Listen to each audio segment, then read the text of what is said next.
Hello, this is Kristin Baver, and you're listening to the FSF Podcast.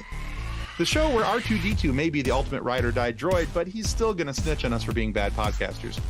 Our show is brought to you by our charity sponsor, the Red Shirt Widows and Orphans Fund, which supports the Wish Upon a Teen Foundation that helps out sick kids when they need it most. And just imagine the comfort you'll give Red Shirt Crewman number K10B.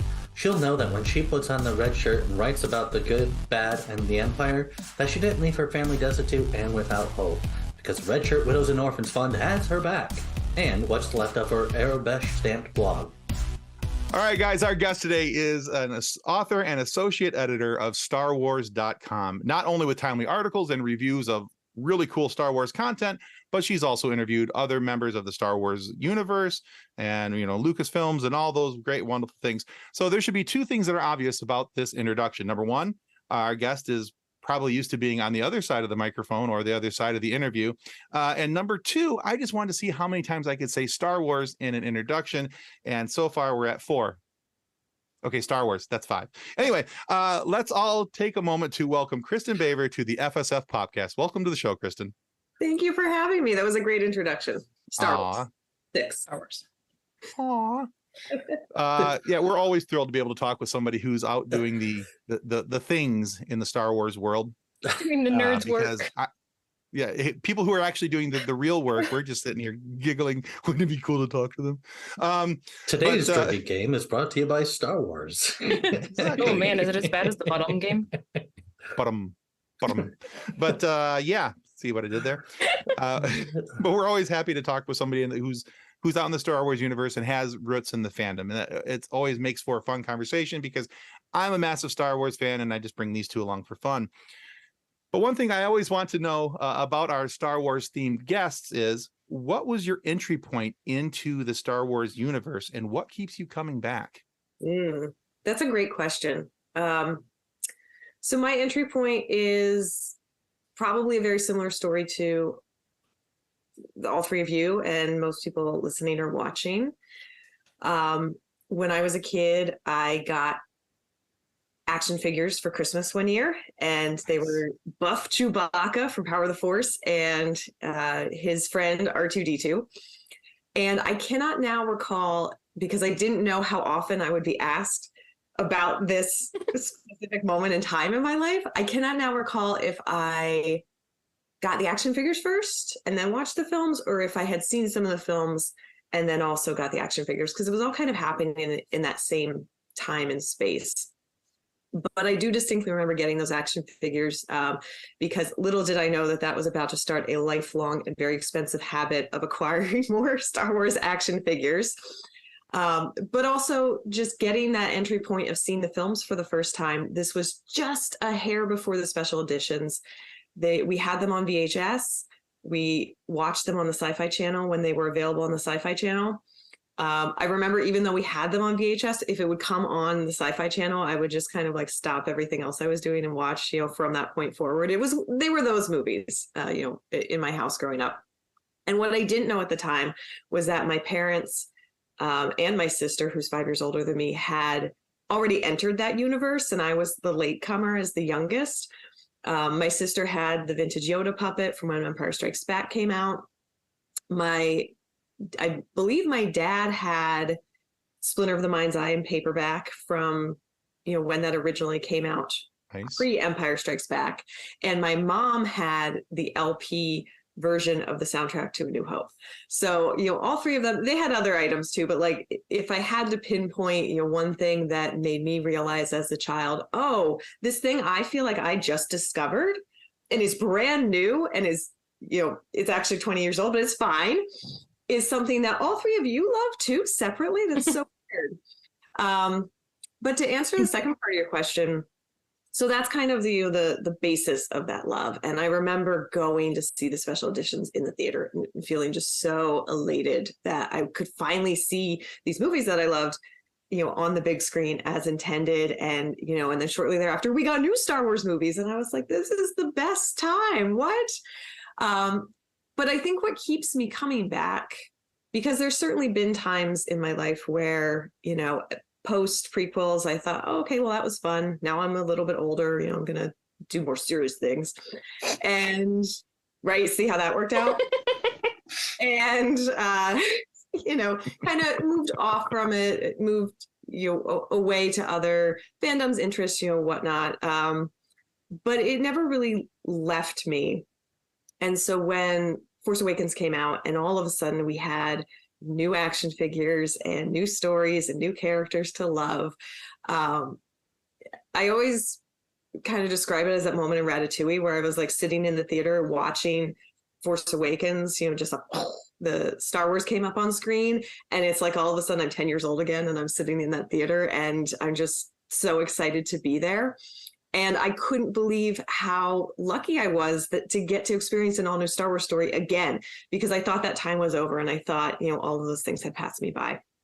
So I think, part of what keeps me coming back, or as part of it now, post, that resurgence of love for it in 2015, is that we do have this embarrassment of riches of new storytelling coming out of Star Wars in books and comics, in series form, for a number of years, in that Christmas time, what I always think of as the Christmas time movie, but the December release of a new Star Wars film for 5 years in a row, just so lucky. Well, Solo came out in May, actually. Now I'm fact checking myself as I'm talking.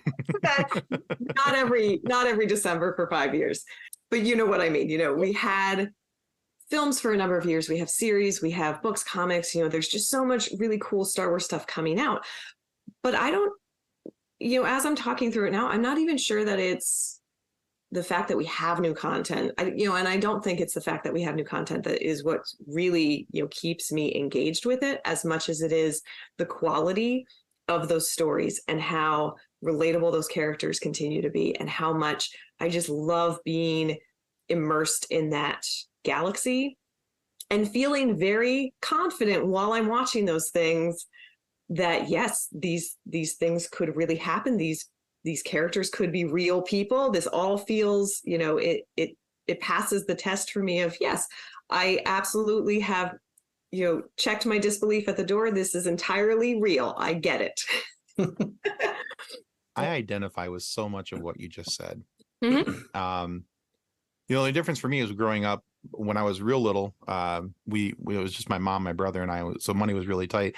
We didn't have a lot of the toys, but I had a neighbor who's basically got anything and everything he wanted. So I was always over at his house, and he had the big play sets and everything. And, because this is right around the time where the Return of the Jedi was coming out, and all the, the really big, cool toys were coming out. And he had the indoor play sets and all these different things. And yeah, so I played at his house a lot because I was very, Empire Strikes Back was my entry point. Mm-hmm. And that has left such an indelible mark on my life moving forward. So a lot of what you just said all kind of resonates with me, because every time I go to the theater for a Star Wars movie, doesn't matter if it's good, bad, or indifferent, as soon as the crawl starts.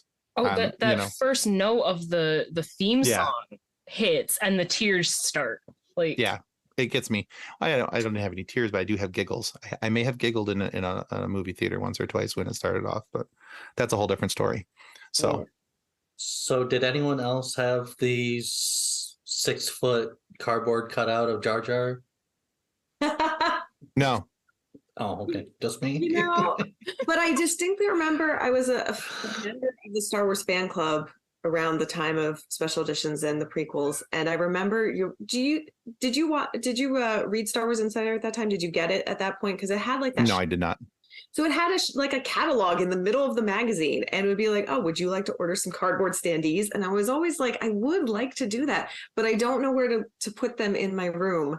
And so I never actually got any of them. But I ordered so many t-shirts from that catalog, and I still have some of them, because the other kind of weird magic of that time is, even though Star Wars is, ostensibly for kids first, it's an all ages type of experience, everything was sized adult men's. So I was like this 10-year-old girl who was shopping from this catalog, and I was like, I guess I'm a men's small. I don't know. And so I would have these enormous Star Wars. But but now they still fit me. And some of them, still exist and are still in really good shape. And so like, it's kind of a weird blessing that nothing was sized appropriately for me at the time, because now I still have some of my original t-shirts, and I've actually worn one of them for hosting this week, because it just delights me to no end that this piece of like personal vintage ephemera now can be part of my work wardrobe to go to Lucasfilm. That's fantastic. I think if I had, because I grew up in a small rural area and, small rural school, and I don't think our library had, Star Wars Insider or anything like that. I didn't know it existed till much later, which is probably a good thing, because the money that I did have as a teenager from working my job would have gone completely to all Star Wars things. Like your job does now.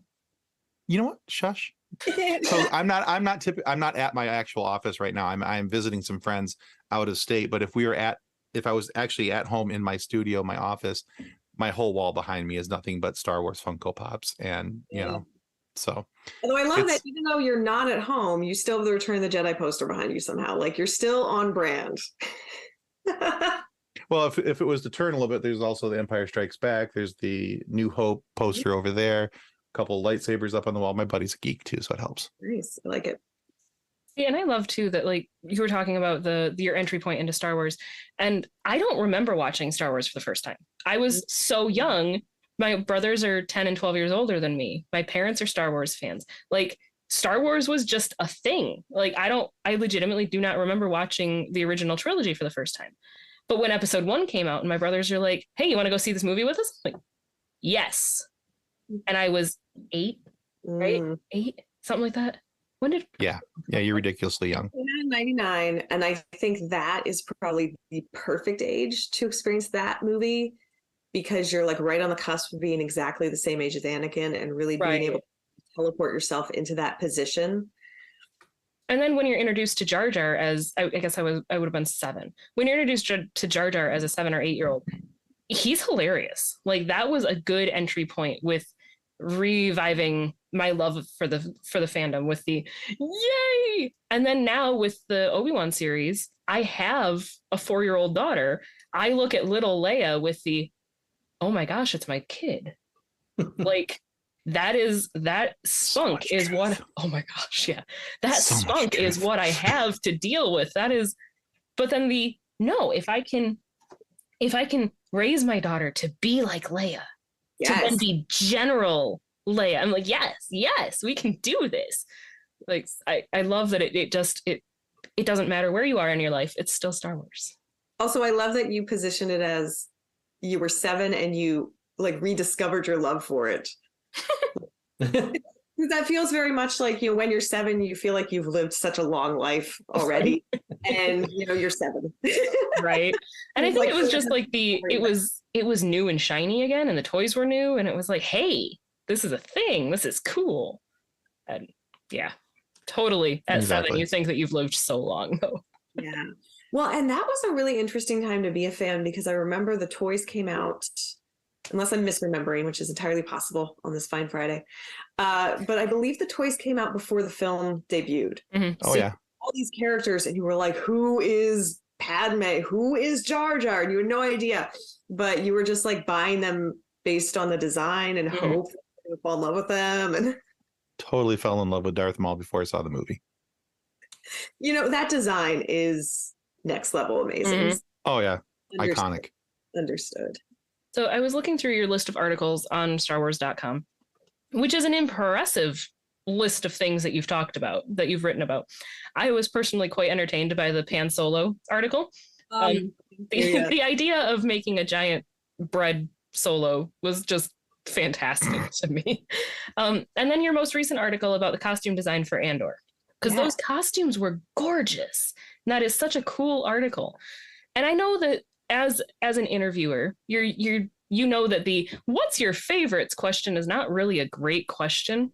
And asking what's your favorite is impossible. But if you had to choose a favorite of the articles that you've written, do you have a favorite of your articles? Or the one that you're like the most proud of? I do, but it's kind of a gimme when you think about it in context, I think.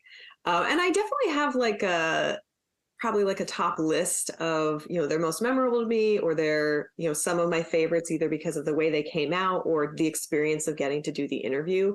But my absolute top favorite article of all of the things I've written for StarWars.com is an article that we did for the 40th anniversary of The Empire Strikes Back. And we got to interview George Lucas about Empire. And so that's why, it easily rises to the top of my favorites. Both because it's George Lucas. I did not expect to ever get to, necessarily interview him. It was such a great challenge as an interviewer, because I thought, okay, well, he's been talking about this for 45 years. What can we possibly bring to this interview to ask him about that isn't going to bore him, that is really going to, engage and, get some really interesting answers. And I believe there was one question that I asked that he actually, had said, oh, I don't think I've been asked that before. And it was something about, if my memory serves, and my memory might not serve because this was like 2020, but I think it was a question about when he knew that Yoda was working.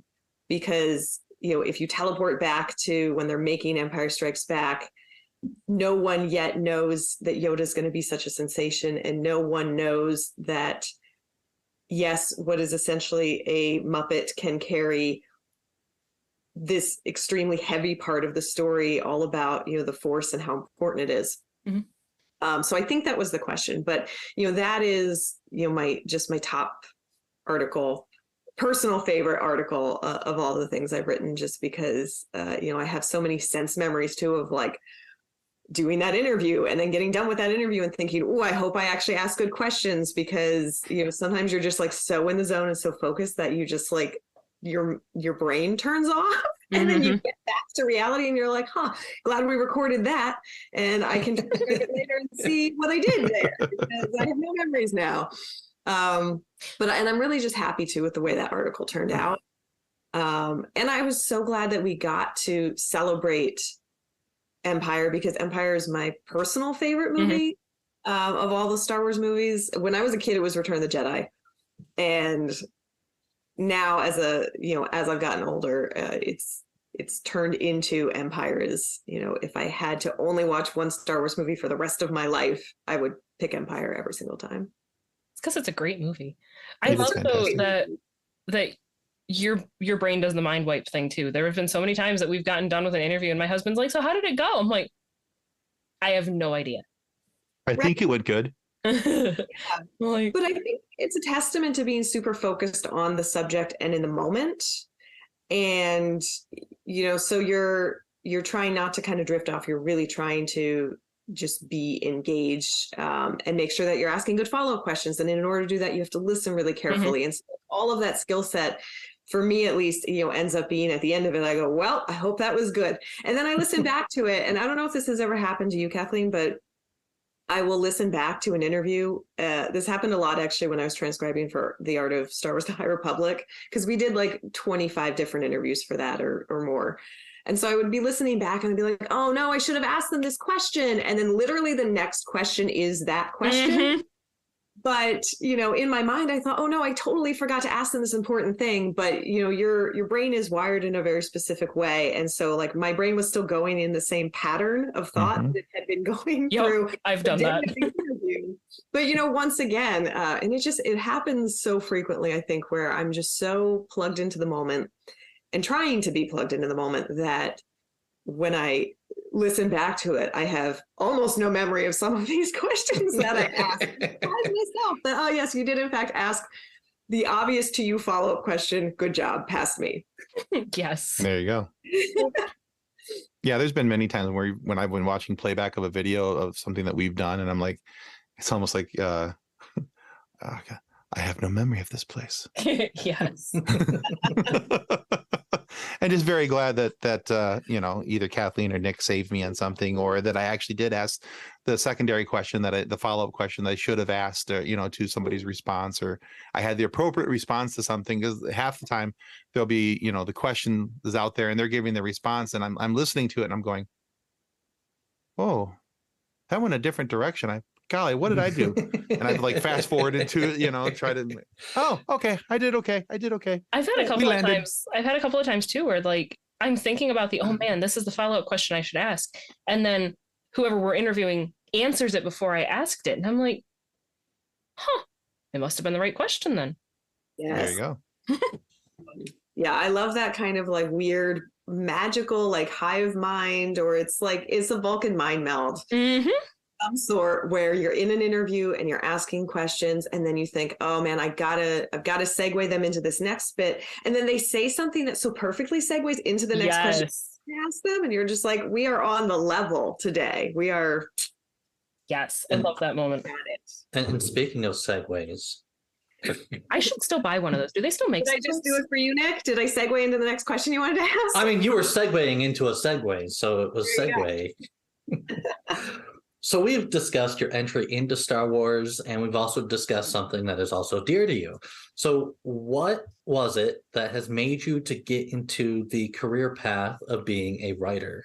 Ooh, all right. How did you end up in the Star Wars specifically? So I do believe there is such a thing as luck. It can not only be luck, it is also the result of a tremendous amount of hard work and effort and persistence and patience. But luck and good timing are definitely such a big part of it. But it's interesting because for me, I identified as a writer before I identified as a Star Wars fan, because I discovered how much I enjoyed writing when I was a little kid, about 7 or 8. And I would just, create my own characters and draw them and then create little storylines for them. I had my own like little comic that I would write about these 2 bears. It was like 4 panels, so they didn't get much done in any of these comics. But it was a thing that I tried. And I loved the feeling of being so hyper-focused and immersed in a story of my own creation, and just being in that space where you're creating characters. And then I think this is something that a lot of writers can identify with, but you create the characters and you might set out thinking that where your story is going to go. And then sometimes you're right in the middle of it and the character takes a left turn and you're like, didn't know we were going over here, but let's see where this leads.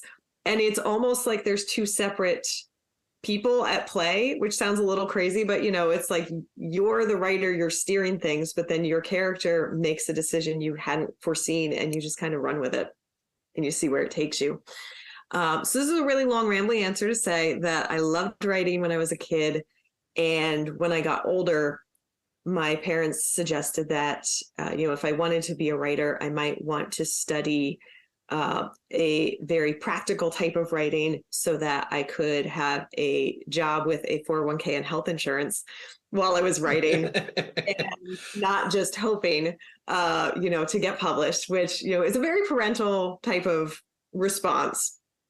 But I agreed with it. And so I studied professional writing, which was just a number of things. It was business writing, it was PR, it was newspaper journalism. Or just journalism in general. But where I fell in love with journalism was in newspapers. And so that was my career for a number of years. And yeah, and it's been a very weird trajectory. Like 5-10 years ago, I didn't know this job could exist. And so I wouldn't have set out determined to do this job because I didn't even know it was an option. But it's been a lot of, trial and error. I worked in newspaper journalism, and then I was starting to feel like, I was getting a little burned out. And also I just wanted to do something a little bit different. And I started just, kind of trying on different things as a freelancer. And I did some magazine journalism and I wrote for some websites, and I kind of, fell into what I think would be considered like entertainment journalism a bit by accident, because I had just rediscovered my love for Star Wars. And I was like, what would happen if I just wrote about the things that I loved? And that was a job. Like, could that be a job? And so I just started doing that. And very luckily then, did start freelancing for StarWars.com first. And then after about 1.5 years to get hired on full time. to work as associate editor for the website. But it's interesting because, that path doesn't make a lot of sense on paper when you look at it. But at the same time, I don't think I could be doing the writing that I'm doing today without that as the trajectory, because I learned so much about good writing and interviewing and leads and everything else in the journalism space that I still apply every single day to everything I'm doing for StarWars.com. And then also, it's just been such a delight for that to come full circle where, when I was a kid and my parents were saying, well, why don't you get a job where you're writing, but then you can write books in your free time. And now have a job where I'm writing and I'm writing books in my free time.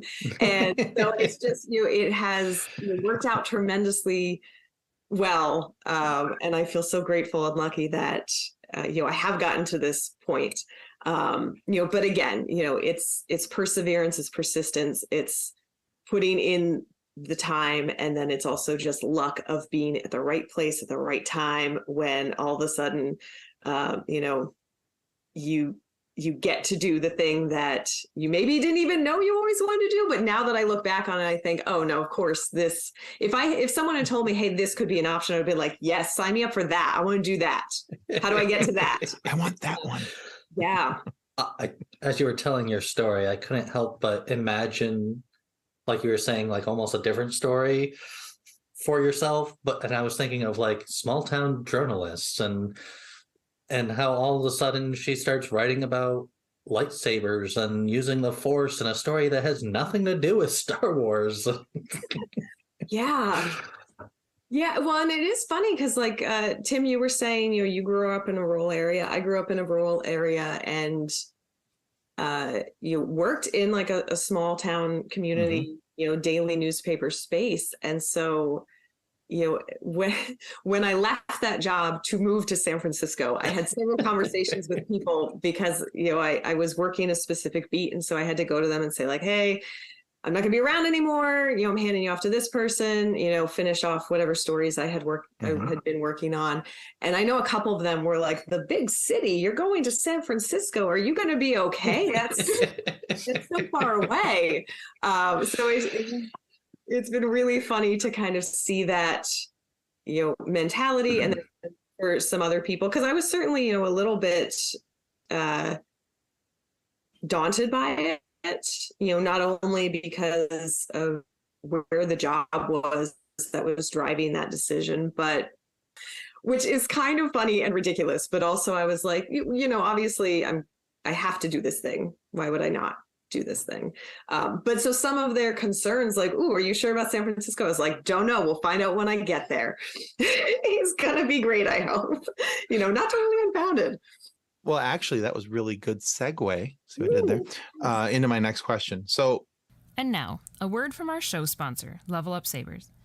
Their link can be found in the show notes.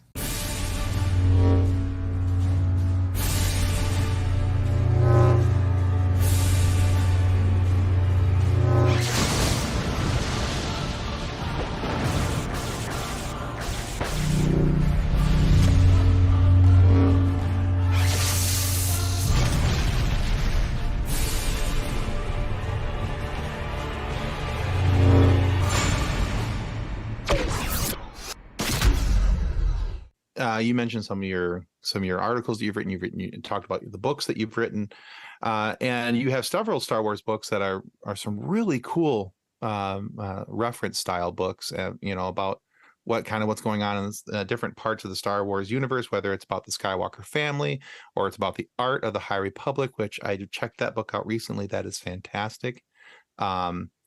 But they're all been very well reviewed for the way that they've been researched and they've been put together. So kudos to you for that. That's awesome. I think I always say in this day and age of the negative line, if you can get anything over a 4-star rating, you've done something right.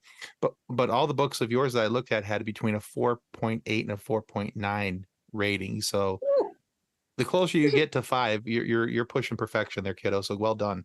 So my question here for you is, how do you go about picking what the topic is for your reference work? Because you do have such a wide variety of things that you've talked about in your reference books. But then also out of those reference books that you've done, and the topics that you've chosen, which one was the most personal project for you that you did because I liked this, but I also have a lot of interest in this particular topic? I'm going to start at the end of that question, I think, with my answer. Fire away. The one that so far has been most personal to me is a book that isn't out yet, but that we can talk about. Ooh. I know. Ooh. Spoilers, not really.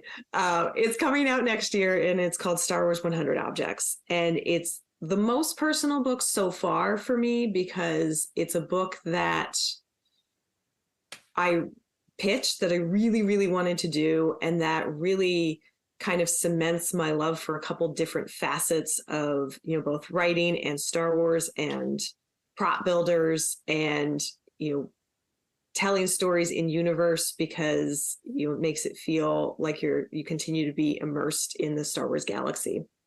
So I think that's probably my personal, the one, not my personal favorite, but the one that is most personal for me, because it was something that I was really driven to pursue.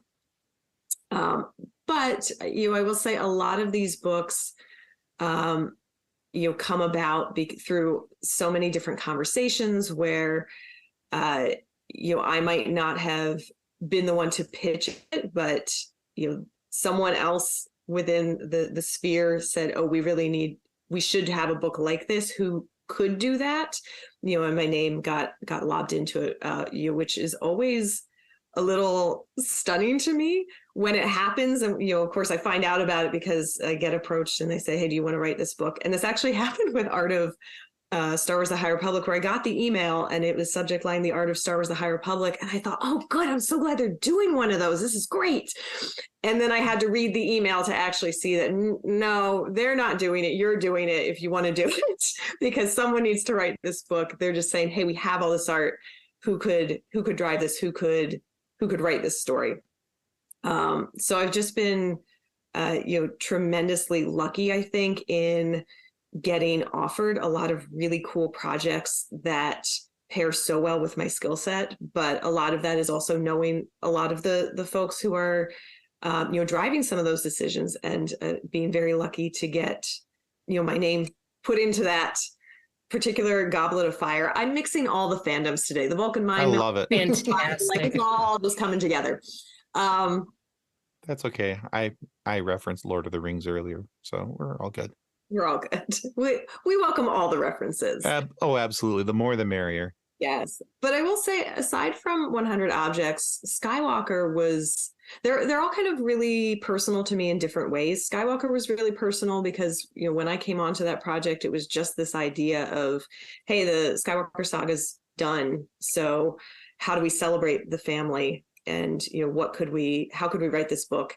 And immediately I felt like, let me get in there and pretend like this family is real and just write this entirely from that perspective. And, as if they're like the royals equivalent, but in the Star Wars galaxy. So, that felt very personal because, and because it's my first book. It's my first Star Wars book. And so it's like that first child syndrome where It's you're my like, baby. always be my favorite for those reasons. Better not. Yeah, fair enough. I can see that. But then, Art of was another really interesting experience. And I'm glossing over a couple other books here, no shade to them. Love Year by Year. Year by Year was a different beast because it was an update to an existing book. So it was very much, here's the format that's already been laid out, make sure you're covering all of the newest events, but, not a super heavy lift because all of the great folks who'd come before me had, done that part of the work of how do we even do this? How do we approach this? How do we design this? All laid out for me. So much simpler process. But then Art of was really interesting because, of course, there's been an Art of series for a number of years. In the recent iteration through Abrams specifically, there's been an Art of series since Force Awakens. And because this was part of that kind of collection, I was looking at what came before and then really trying to figure out, okay, how do we make a publishing initiative, a publishing led initiative like the High Republic fit into this space and still, make good sense with all of these productions that are really following, a very specific format of pre-production, production, post-production, within the storytelling.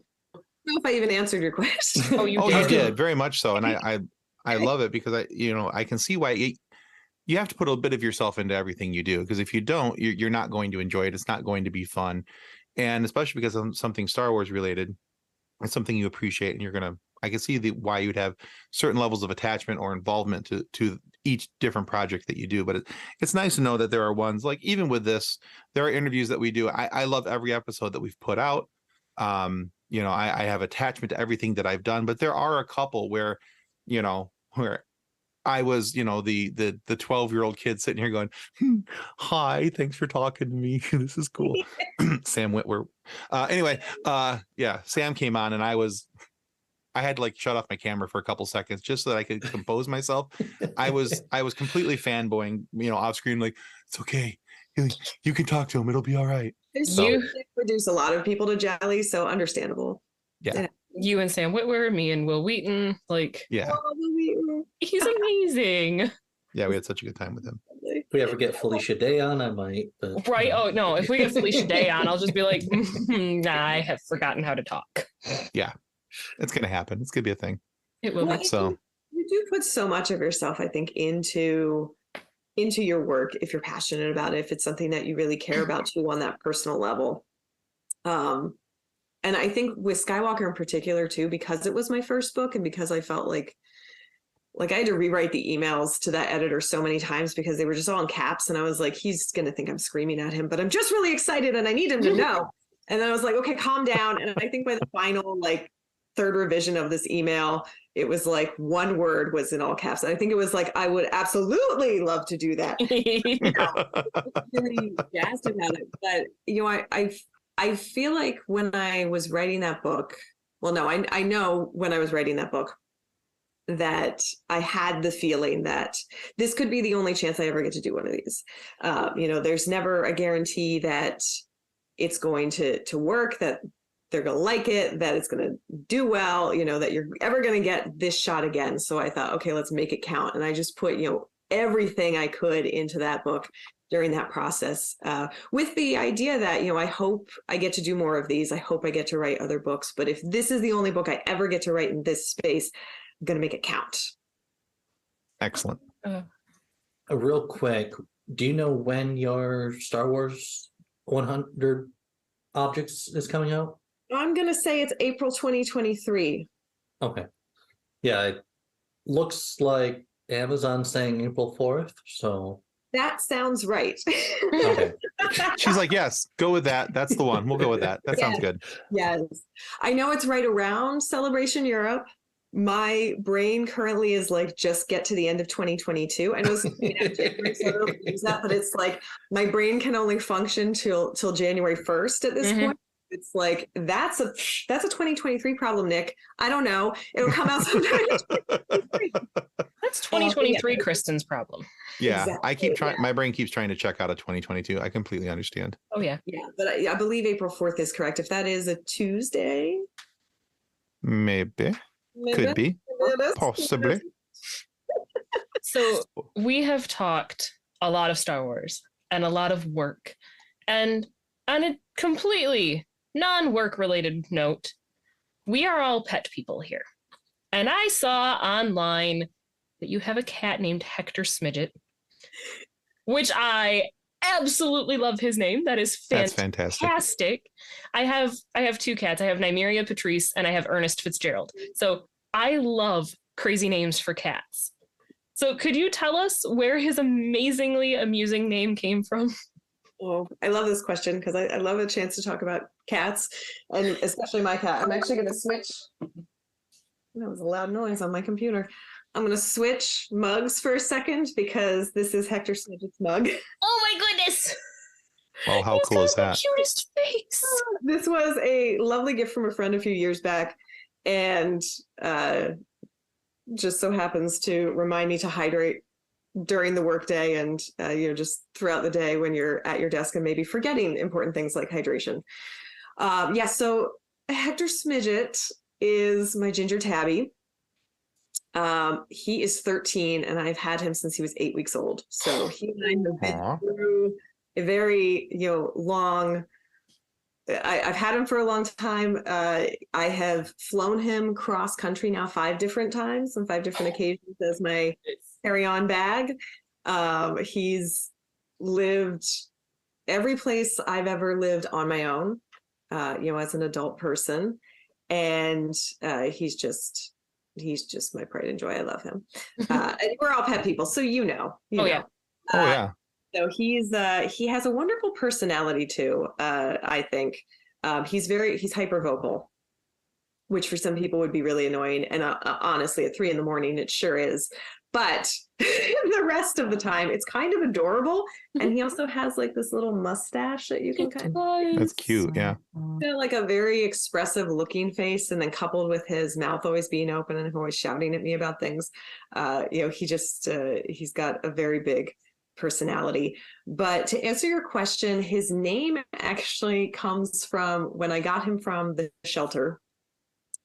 He was called Smidget already, but they didn't spell it the same way I spell it. And I thought it was like a cute name because he was just like a little smidge of a thing. Like he was 8 weeks old, so like he could fit in the palm of your hand. He was so fuzzy, like a little peach. And so I thought Smidget is a good name, but he's like a smidge of a cat. So we'll put a D in there. He's like a smidgen. And then one of my friends said, nah, Smidget's a dumb name. I'm not going to call him that. I'm going to call him Hector. And I was like, all right. And then after a little while, like that really started to stick. And then I had another friend who was like, nah, he looks like a Chuck. Looks like Chuck. And I was like, all right, I don't know about that. But eventually I thought Charles Hector Smidget just sounded like very regal and very refined, and that it made sense. Love it. It just makes sense that to me, the animals do have like 2 names. We have 2 names. Why wouldn't they have 2 names? But it's great because I'll see like various amalgamations on his like vet charts sometimes where they'll be like Smidget Baver. Do we have Smidget Baver out here? Or he'll come in as like Hector Baver, and I'm just like, all of the variations are good. But what happens is because he has so many names, sometimes people think I have like 4 cats over here. But it's just the one. It's just sweet Hector Smidget. It's just his extra personalities. It's just, it's him and his very extra personalities, and he's very food oriented. He's constantly demanding to be fed, which is kind of hysterical because when I first got him, I had never had a cat before. So I was told like, oh, just keep the dish full. And then he got really large and because he was just like overeating all the time. And we had to put him on a little diet. But it's funny now because if I leave town and he's home alone, someone has to come in after him. Like the directions for this cat are just outrageous because it'll be like, please come in twice a day. If you put all the food out at once, he'll just eat it all at once and then get sick. Like he's not about that life. He needs a very specific regimen. He has no control. He's extremely high maintenance in that way, but but he is a delight. Please tell me about your animals now. Oh my goodness. So I have a pit bull. She's a pit bull chocolate lab mix. Her name is Zoe Jane. So she's named after Firefly characters. Mm-hmm. She's fantastic, and she's got the most soulful polar bear looking eyes. Wow. And there's like 1 brain cell behind them. Which not much, huh? It's a pit bull thing. Yeah, she's gotten better. Bouncing around in there and doing good. It's fine. Right. It's gotten better. I feel like it's actually there 90% of the time now. She's 7, so she's actually finally like hit adult dog because pit bulls have this extended adolescence. Yeah, I don't know if ours is going to make it that long. Poor Mia might kill herself before then. And then I have 2 cats. I have Nymeria Patrice. She is a solid black house panther. Oh. And so she's Nymeria after the dire wolf from Game of Thrones, and Patrice after the character from How I Met Your Mother. Yes. Because she was when she was in heat and she would howl. And I'm like, nobody asked you, Patrice. And it stuck. Fantastic. Yeah. And then I have a tuxedo cat named Ernest Fitzgerald. So he's named after F. Scott Fitzgerald and Ernest Hemingway. Natural. Because his mom and 4 of his siblings are polydactyls. Oh, He's not, but he was the only true tuxedo. Like his brother that has the polydactyl is a tuxedo, but he's a tuxedo tabby. And I'm like, but I want the solid tuxedo, but he's got paws that are this big. And I'm like, you should have extra toes. You just have these giant meaty feet. But he's my little dork. I love him. He is a very, very vocal cat and very needy. But then he will sit in our hallway, and we refer to it as the Al Bundy, because he sits with his back feet out and his paw across his belly. And I'm like, if you had pants, you would have your paw in your waistband. Right down there. Yeah. No, yeah, checking it out. We are hitting all the fandoms today. Like, we're just checking those boxes. Firefly, How I Met Your Mother. I'm gonna get Stargate in there somewhere. Yes. We're working on it. It's coming. Galactica, like, come on, we got to do it now. So I have 2 cats. We have a black, pure black. His name is Vader. And he's named Vader because he's all black with a big white box on his chest, and he's a bit of a butthead. And everything you described your guys' cats as, Vader is very vocal. We say that he meow barks at me till I come and pay attention to him. So he's my cat dog. He'll bark at me with like meow bark until I come say hello to him. And about 3:00 in the morning, he's out doing something with a stuffed animal. We're not going to talk about what, but he's doing something with it. And then we have another cat. His name is Seven. Because we were going to name him Indy for a little bit. We wanted to call him Henry, but we already had a dog named Hank years ago. And that was too close. But we wanted to call him Henry because Indiana Jones. I'm a huge Harrison Ford fan, which is also why my middle son's middle name is Harrison. But we ended up calling him Seven because he is polydactyl.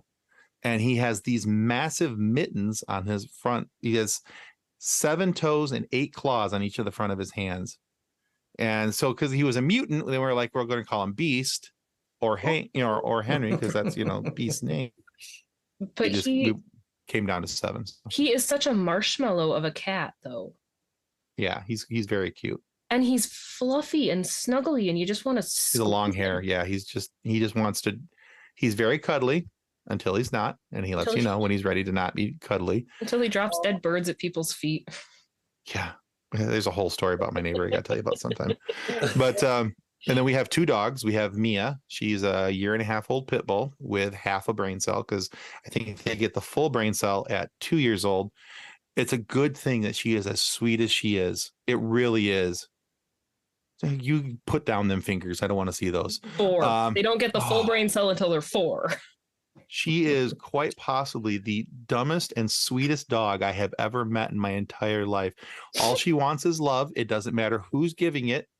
But my son also has a pit bull, and when those 2 dogs run side by side, I swear they're sharing a brain cell, just passing it back and forth between the 2 of them. Like, okay, it's your turn to breathe. No, it's your turn to breathe. And that's how they keep going. And then I also have a 3-year-old corgi. Her name is Toast. Her full legal name is Madame von Toaster Strudelbutt, because her rear end does look like a loaf of bread. So it does. It's very the much perfect, so. like, Yes. I love it. And she's like the beautiful toasted marshmallowy color, and she gets excited, and the whole back end just starts wiggling. It's pretty. She has a little stubby tail. Yeah, she's got about a 2.5-inch vertical, because those legs. Yeah. There's just not much to them. I haven't spent too much time with your pets. What are you talking about? Yeah, exactly. I don't like your pets more than I like your kids. I'm fair with that. And I am currently petless. Sad. Our last cat we had was CAT Cinco. It was cat 5 because it was the 5th cat my parents have ever had. Nice. So He was a white Turkish fan. And so his fur was like, he was a long hair, felt like rabbit's fur type of thing. So, Yeah. Wait, Nick, you said his name was Sadie Cinco? yes. Was the cat before that Sadie Quattro? No, it was Mulligan. Okay. You're like, it's not that cat. I was like, oh no, are they all Sadie? That would be be funny though. funny. No, it was not Sadie. It was C-A-T. Uh, But it sounds Spanish. I see. Okay. I like it. Nice. So, as a successful writer that does what you love, what is a piece of advice that you would give to people who either want to be a writer or those that are in the media that want to write better questions? Ooh. Or So- what advice do you have for us to ask better questions? You know, either way, you can go wherever you want with it. No, your questions are great. Aw, Also, I payments love in the mail. questions, so thank you.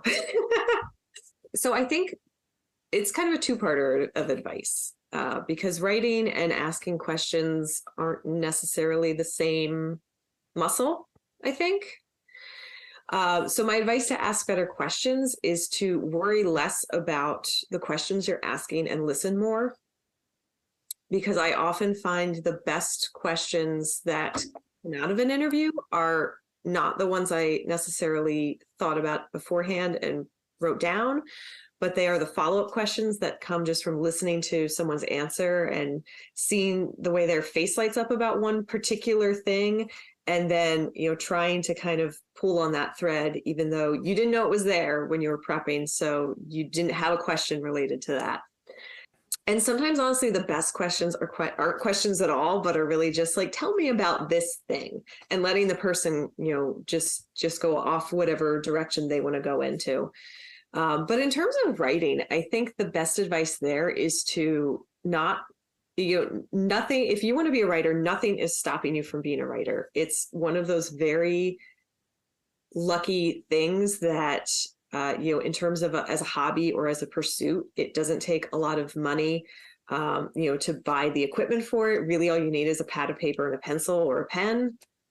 It helps me personally if I also have a computer, because I tend to think faster than my hand will go. And so I had to learn how to type very early on when I was about 8 or 9, because I was getting frustrated because I was trying to write my stories and I just couldn't get it down fast enough. And I was like, my brain is going at like 100 miles an hour and my hand is really not fast enough, but I can type a lot faster. So that helps. But, it's one of those things, I think if you want to be a writer, there's nothing to prevent you from being a writer. You just have to sit down and do it. And sometimes that is the hardest thing. Getting started can be really difficult. And sometimes the writing is the last part of writing that I actually want to do. I love the research. I love the prep. I love the interviews. I love talking to people. I love organizing all of my notes. And then I sit down and think, well, the last thing I have to do is actually write this thing. I guess we'll do that. And once you're in there, once you're in the zone, it can be, for me, one of the most, delightful experiences. But sometimes it's just that figuring out where to start. And actually, I will say just another piece of advice that I got from an editor was, to let your reporting drive the story. So, start with a really engaging lead, try and get people interested from the very first sentence. People are busy. They have a number of distractions. They've got other stuff going on. If you can't hook them in early, they might just put it down and walk away and go do something else. So you put a lot of thought into how you're starting those stories and how you're trying to engage people and why you're picking that sentence. And when I was a very young journalist, I would come up with things that I thought, yeah, this is smart. I like this. And then I would turn it into that editor and he would be like, what is this? No, you're writing out of your head. This isn't based on anything. Tell me a story, paint me a picture with the reporting that you've done. What have you actually learned that's really fascinating that will get me fascinated and interested in continuing to read this? And then go back to my notes and find, one interesting thing or something that, as the person was telling me the story, put a picture in my head, or just trying to paint a picture with words of what I was seeing as a reporter, out on assignment, and start from there instead of just like, oh, I'm so clever. Look at this turn of phrase. Nice. Well, Kristin, I personally have to get going. So I really enjoyed talking with you. And Somebody's going to go see Avatar. Oh, all right. Sorry. It's a good reason to leave. Be gone with you. And it's in 3D too. So. Oh, all right. The only way to watch any Avatar is in 3D. Yeah. There you go. I really Have fun, Nick. appreciated We this expect time a full with you. report later. All right. Yes. No, thank you so much, Nick. Yep. Take care. Bye. And now a word from our sponsor. Since 1982, Vital Signs and Graphics has been helping professionals with all their image, logo, and design needs. Perhaps you're looking for signs and banners, truck and trailer lettering, business cards, brochures, or other image and marketing aids. Vital Signs and Graphics in-house design studio has you covered. From logos to apparel, start to finish, Vital Signs and Graphics has everything you need to look and feel professional. Call Rick at 231-652-3300. He'll get you noticed. Welcome back to the FSF Popcast. All right, now we can have fun now that Nick is gone. Right. Yes. Haha. All right, so Kristin, we have a large Facebook group and that follows us. It's about 208,000 members currently, and growing every day. We also put it out to our Twitter followers as well. That's not such a big group, but we're getting there. We're growing. But we asked them if they had any questions specifically for you about either your work or you personally or whatever. And so here are 2 questions we have from you that we selected out of the bunch. Okay. The first one is from our new friends over at Across the Stars podcast. I had the fortune of being on their show. They're a lot of fun, talking about some cool Star Wars stuff with them. But they would like to ask, if you could have any character write an article for your website, who would it be and what would you hope the article to be about? That is a surprisingly tough question. So I'm going to go with my knee-jerk reaction. All right. And that is a character called Ril Dyro. She is a reporter in the High Republic. She has a droid and a cybernetic enhancement that helps her to capture all of the information. So I think she would do a really well-reported article for my website. Perfect. And she would absolutely be on the front lines of some breaking news story. So it would be, wherever she is in the galaxy, I trust that she would come up with some really amazing coverage. In the books, she famously covers the destruction of the Republic Fair on Valo in the High Republic series. All so right. I suspect she might write something about that. But you know what? She's been around. She's probably written some other articles. So, whatever she pitches to me is probably the article I'm going to agree to. All right, cool. I like that answer. All right, now the other one comes from our good friend Anna. Her and her partner Sam run another podcast called Growing Up Skywalker, which is a chronological review of all things Star Wars. It's kind of one of those neat shows where he's been around Star Wars all his life. She is brand new to the Star Wars universe and seeing everything for the first time. It's so cool. It's such a cool one. And they come on every month. We have a Star Wars RPG that we play. And Sam is one of our characters. He comes on and he does that. And Sam and Anna have both been on our show quite a few times. We love having them involved with our podcast. But because she has this perspective of being a new fan, she has some really cool questions. And I really like this one she wanted to ask you. Has the experience of being a woman who loves Star Wars changed over time? I think the experience has changed a little bit in terms of there are more female characters now, to choose from, in terms of if you're a person who watches it and it looks for a representation of yourself and a reflection of yourself. There are a lot of really strong and amazing characters for that. But what's interesting is when I was a kid, I loved Leia, but Leia was not my favorite character. Leia was not the character that I actually saw myself most in. It was Han Solo. Mm-hmm. And so I've never really judged it very much based on kind of those standard gender lines. Sure. And it's another thing that I've thought a lot about in terms of, when my sister and I were kids, we had a lot of action figures that at the time would have been marketed as boy toys, Mm-hmm. toys in the boy aisle, and we had a lot of toys that were marketed as girl toys. But our parents were just, I think, wonderful feminists who didn't care about any of that, and were very supportive of just, you love whatever you love and whatever you're interested in. here you go. So we had He-Man next to our strawberry shortcakes, and we had our Star Wars action figures, and we had our, giant 1-to-1 baby doll type toys. And we just had, just everything. Oh, that's cool. Yeah. For me personally, clearly I am not a woman, but I am raising one. And I think it's awesome that now I have the opportunity because, and no offense to Princess Leia, but in the original trilogy, she's kind of overlooked as a main character. She's there, but and you see parts of her personality where you're like, man, she could be really awesome. And I think that that's given more credence in the sequel trilogy, to be honest with you, about how important she was to the original trilogy. But I love the fact that, through the prequel trilogy, the animated series, a lot of the new stuff that we have coming out, there are so many more characters where I can point them to my daughter and go, look, here's some really cool Star Wars characters that you can look at. And maybe these people will be inspiration to you, like, Han Solo and Luke Skywalker were for me when I was a kid.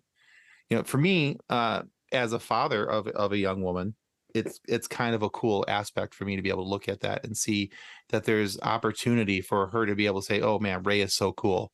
Because I think Rey is so cool. Rey is so cool. She is.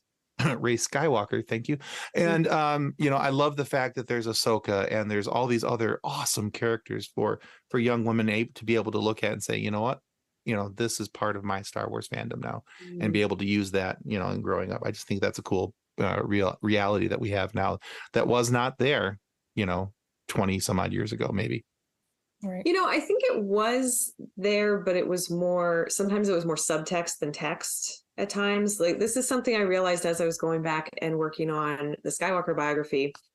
It's like Leia becomes a general for the rebellion very early on, somewhere between A New Hope and Empire Strikes Back. So, she's already very much, in that position of power in the bunker on Hoth. But it's not something that's necessarily, comes out in the dialogue or is, discussed in that way. So there is definitely a lot more, I think, text over subtext now in those areas.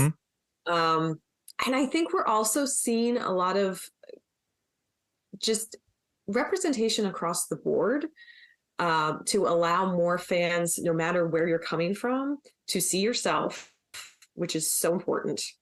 But, another thing that I think is extremely important is, the way modern contemporary storytelling, Star Wars and beyond Star Wars, addresses masculinity and, some of those aspects of our culture and society, so that you can have someone like Din Djarin, who's super tough and you would not want to get into a fight with him because you'll probably lose. But he can also be just, so compassionate and loving with Grogu and, have that aspect of his. Yeah, the caring father figure. Absolutely. Yeah, it's a lot more complex characters, I think, now versus, this character. Agreed. Although I will say, I think Star Wars has done that pretty well from the beginning. In terms of exploring that Han Solo wasn't just the rogue scoundrel. He also did have a heart. He did care about things. He does go on that arc and that journey and figure that out. But allowing, for more complexity and more representation across the board. Very nice. Yeah. So I've noticed that in the Star Wars fandom that there are a lot of differing opinions. I feel like a lot of the time we refer to Star Wars as being one of the most toxic fandoms, which is sad on some level. Like, I mean, on every level, it's sad. But growing up as a girl who liked Star Wars, it wasn't okay for a girl to want to be the main character. You have to go and be the side character. And even through that, there are people who love Jar Jar. There are people who don't love Jar Jar. There are people who thought that the Darth Jar Jar storyline should be a real thing. So I was wondering if you have a controversial Star Wars opinion, something that other people aren't going to agree with. I don't think I really do. Because I think there's something to love in everything. For me, at least, like I always find not every Star Wars is going to be my personal favorite Star Wars, but because it can't be, like, they can't all be right. But there's always something that really resonates and that I love about it. and I think I also try to keep in mind that, even if I have to rank the films, whatever my last ranked movie is, that day, because the ranking always changes. Sure. How I'm feeling, what I'm interested in, what I just watched. But whatever my last ranked movie is somebody's top ranked movie. Like for everybody, there is a different experience, and it's a very personal experience. So yeah, I don't think I really have a controversial opinion. I think even though you're not having a controversial opinion and being like, no, because my least ranked movie might still be somebody's most ranked movie, is still somehow in the Star Wars fandom going to be a controversial opinion. A little bit, yeah, probably.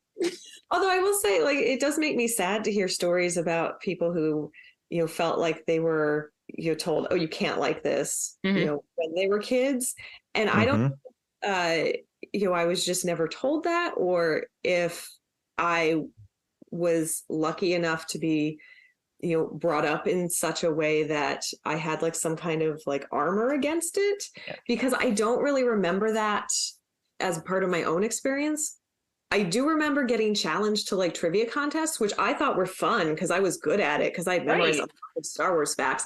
And now in hindsight, I'm like, wait, was that somebody like kind of testing to see if I was a real fan? Maybe. Oh yeah, you were getting gatekeeped. Yeah, but at the same time, I was like, well, I'm glad it didn't register as that to me when I was a kid, because it just registered to me as, yeah, I'm going to come in here and I'm going to win this trivia contest. Right. I know all the things, like, well, whatever the kid equivalent is, hold my beer. I guess hold my root beer.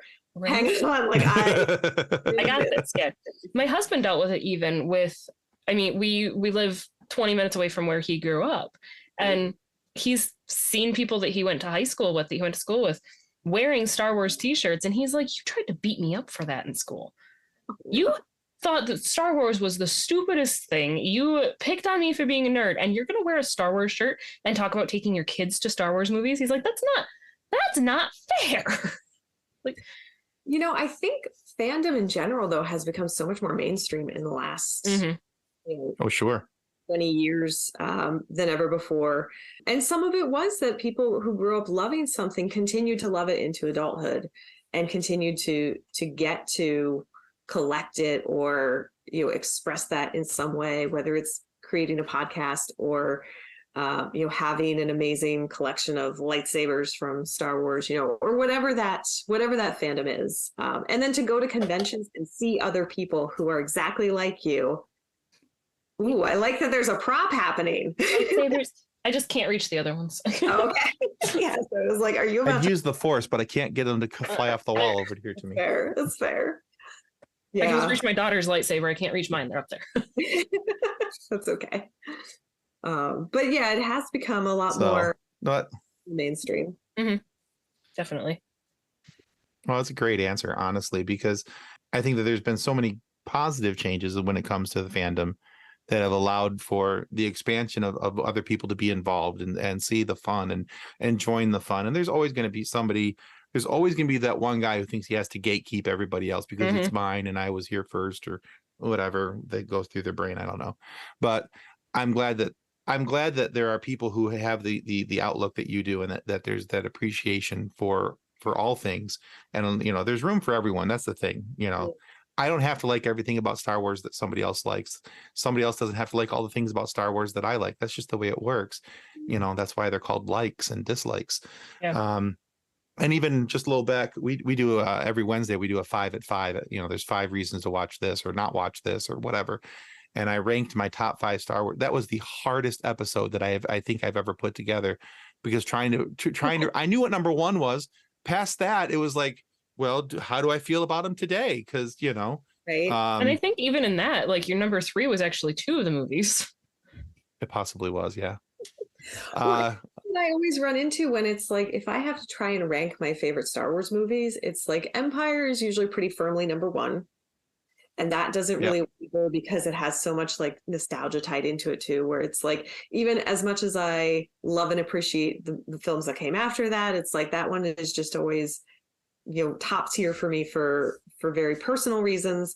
And then it's like, what I'd like to say is number 2 is all of the others, because I don't know after that. Like, it's hard to choose after that top. Right. It's such a floating scale. It is. One day could be, Rogue One might be my number 2 movie. One day it might be The Last Jedi. It all depends, because there's so many things I like about this movie, and then I'm like, man, but that day I got done watching this movie, because that's pretty much what I do. I watch Star Wars all the time, and so that day I'm like, man, I just got done watching Return of the Jedi, so number 2 today is Return of the Jedi. So yeah. Well, and something interesting that I find happens for me personally as a fan of Star Wars as well is, in the last 7 years or so, I got more into reading the books. And the books became more specifically tied to what's happening in other parts of Star Wars storytelling. So it does more expand on things like Bloodline expands on Leia's story as you're getting into The Force Awakens and kind of filling some of those gaps, things like that. So what I find is sometimes what is inspiring a change in my personal list, and I think this is what you were saying too, Tim, is, I just read a book and I think, oh, wow, this changes my outlook on this character. And then I rewatch something and it's a totally different experience. I cannot wait to rewatch Rogue One now that I've seen Andor. Because when I saw Rogue One the first time, I was not, personally the biggest Cassian fan. It wasn't that I disliked him. It was just that he didn't resonate as much as some of the other characters. I was like Team Bodhi for some reason. And I was like, let's get more Bodhi stories. And so then they announced Andor and I thought, oh, okay, yeah, no, all right, we'll see what happens there. And then I love that show so much that now I need to go back and see how has it changed when I look at Cassian, when I see what he's going through in that film, how does that impact my enjoyment of viewing it now? Because I know so much more about this character. Yeah, that's the problem I'm having right now, because I'm in my umpteenth watch through of the Clone Wars, and I'm trying to get through that in time so that I can have that finished and be ready to and watch season 1 of the Bad Batch. So that on January 4th, when Bad Batch season 2 comes out, I'm ready to start fresh and be there. So yeah, I understand. Yes. Yeah, there's so much, and I enjoy it. Where are you in your Clone Wars rewatch? What's that? Where are you in your Clone Wars rewatch? I'm not going to make it. I'm only in season 2. So okay. Yeah. I'm almost at the end of season 2. I could make it. I just don't need to sleep. So there you go. Yeah. Or be a parent or do anything. Don't eat. Well, do eat, I guess. Exactly. Oh, yeah. Well, I can eat and watch the show at the same time. Exactly. Yeah. So. That is tough, but kudos to you for trying to do the massive rewatch. I'm so excited for Bad Batch season 2. I think there's probably, like, if you have to cut it, there's probably like some essential episodes to just refresh yourself on that you could like really. I've already been going through and making a list. Okay, these are the ones I need to watch here. These are the ones I need to watch here, and then just power through Bad Batch season 1. If by the week of Christmas, if I haven't gotten down to where I need to get to, that's what I'm gonna do. I'll have essential episodes and season 1 of Bad Batch to push through. But past that, yeah, totally, that's the game plan anyway. Yeah, I'm so excited for Bad Batch season 2. Giggly excited. I've just been shouting about Gungi a lot. That teaser trailer. Yes. Like, I'm just jazzed that season 1 and a lot of other Star Wars storytelling too. Like, there's all that overlap, where characters from other places show up over here. I had a really interesting kind of backwards introduction to Ahsoka, because I came in to watching Rebels before I watched the Clone Wars.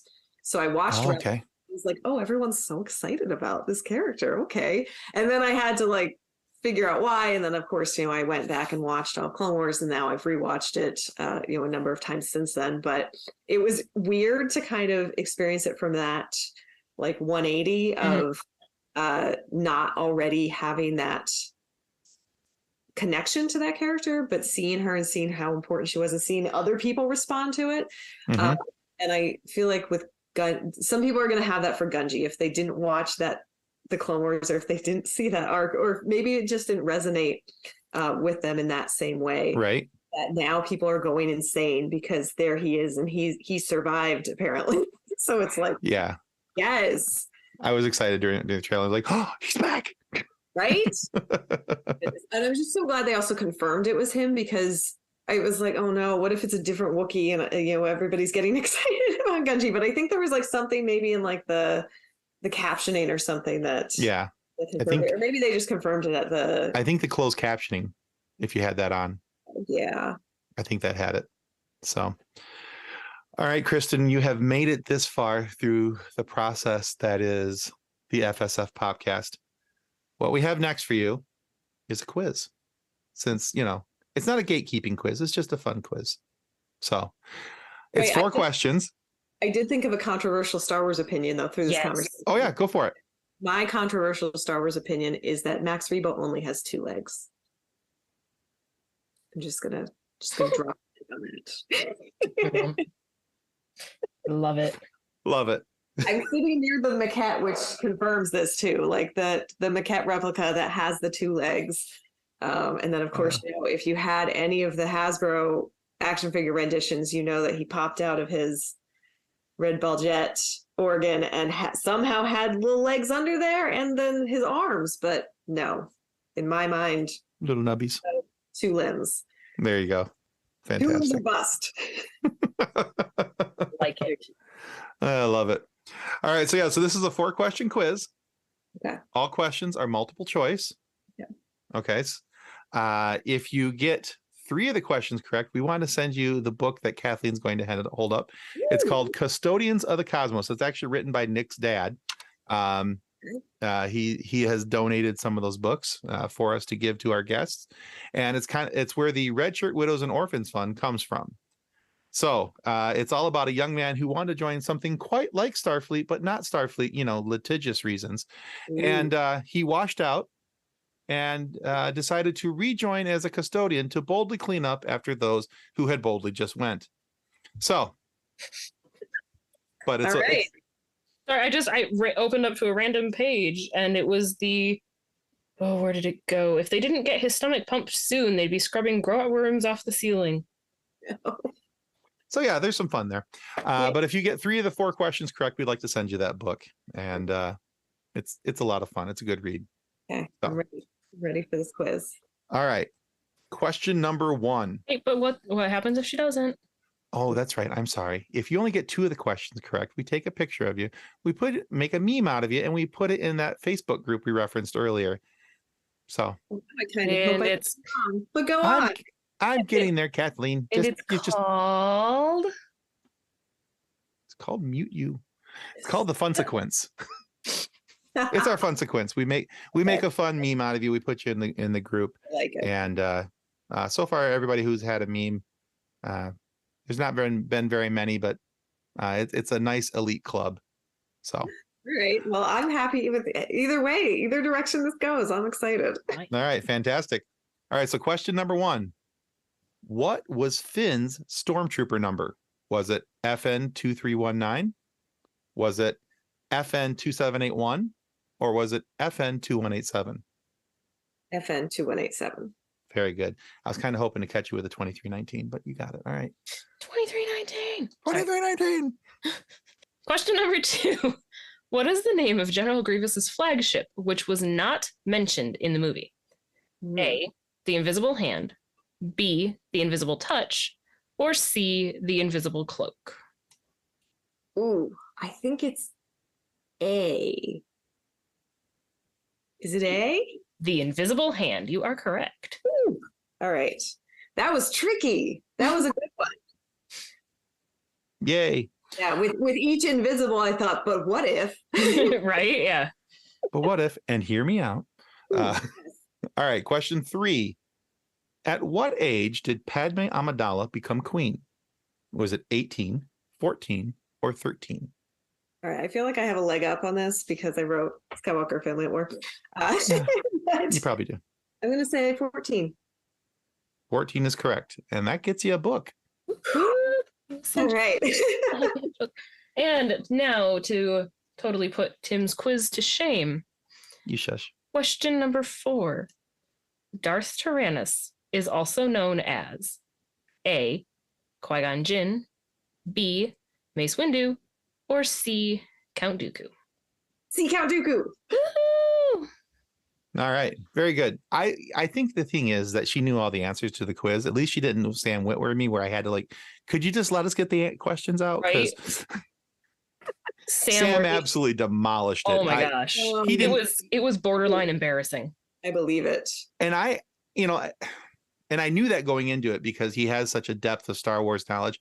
Yeah. I actually threw really hard questions at him and he was like, yeah, it's this. I'm like, yeah, but we didn't even get a chance to give you the options. Could you give us get to the multiple choice? I would not voluntarily get into a Star Wars trivia showdown with that man. No. He will demolish. No. Like he knows all kinds of just like deep lore things that are the kind of things that my brain doesn't save and would need to cross-reference if I were working on something that related to it. So yeah, no, but I'm just gonna get those four. Very nicely done. Oh, a little scary there. Well done, you. I'm worried. Kristin, thank you so much for being on our show with us today. Where can our listeners go to find out more about you, your books, and your other content? Yes. So you can find me most Thursdays on StarWars.com and the Star Wars YouTube channel as the host of This Week in Star Wars.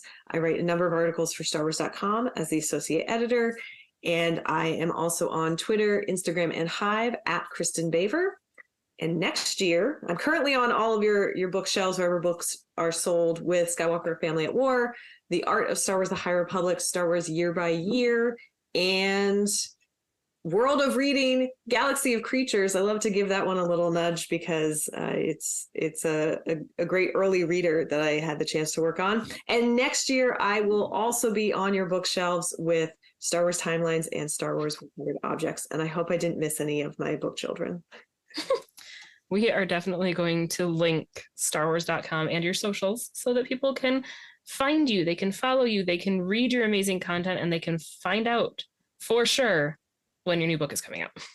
Excellent. There we go.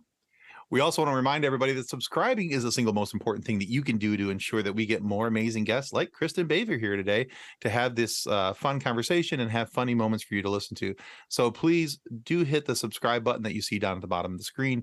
That is going to be a big help to us. And be sure to go check out Kristin's work as well. You will not be disappointed. It's highly rated for a reason. Go check it out, kiddos. But if for whatever reason you are not happy with the content of our show today, please feel free to lodge a complaint with the head of our complaint department. That, of course, is Kristin's editor. But our problem is we have to figure out whether it's the book editor, the website editor, or the magazine editor. You see, we don't know which area the danger is coming from. Do they follow the rule of two with a master and an apprentice, or will they band together for honor and bring us the danger we fear? Either way, all you have to do is bring your complaint forms in duplicate. The editors will sort it out. Don't worry. They're really good at removing mistakes and making sure they can't be found. Wink, wink, nudge, nudge, if you know what we mean. Yeah, that's not worrisome at all. But ouch. Kristin, thanks again. We do appreciate you coming on and sharing some time with us. On behalf of the rest of the hosts of the FSF Podcast, we want to thank you for listening to this episode. If you'd like to be a guest on a future episode, please contact us by means of Twitter or Instagram using the handle @FSFPodcast, or go to www.fsfpodcast.com and click on the Contact Me link. Thanks again, and hope you enjoyed the episode.